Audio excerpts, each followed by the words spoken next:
Halo, apa kabar rekan-rekan profesional? Saya mengucapkan selamat pagi. Ya, pada hari ini di video saya yang singkat, kenapa sebuah strategi ini membutuhkan juga ketajaman analisa di bidang politics?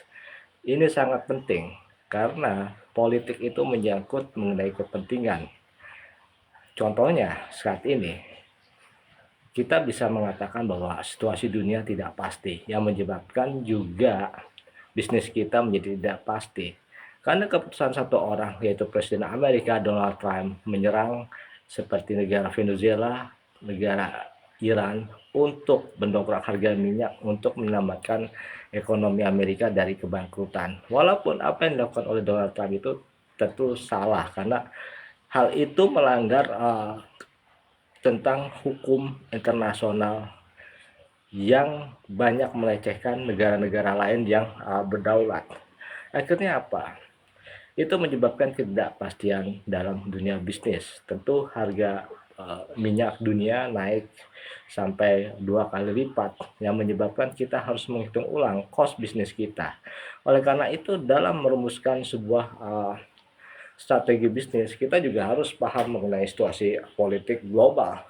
Tanpa itu akan sangat sulit bagi kita untuk mengerti mengenai strategi apa yang akan kita buat. Karena strategi bisnis itu bukan hanya berkaitan mengenai bagaimana cara kita melakukan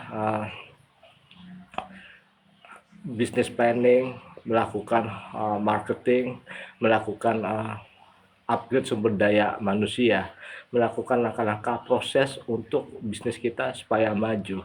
Tanpa analisa politik, khususnya politik global, maka hal itu juga tidak berarti.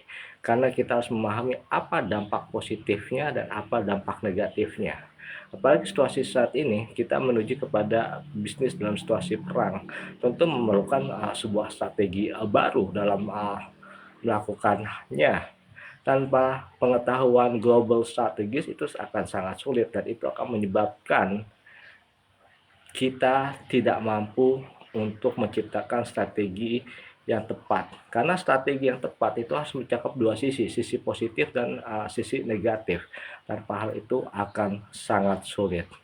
Ya, ini video singkat saya mengenai bagaimana membuat strategi bisnis dalam situasi perang global yang menyebabkan ketidakpastian bisnis kita saat ini dan di masa mendatang. Tentu setiap hari, setiap minggu, setiap bulan, setiap tahun akan terus terjadi perubahan tanpa kita sadari. Saya Septian Darto mengucapkan terima kasih banyak.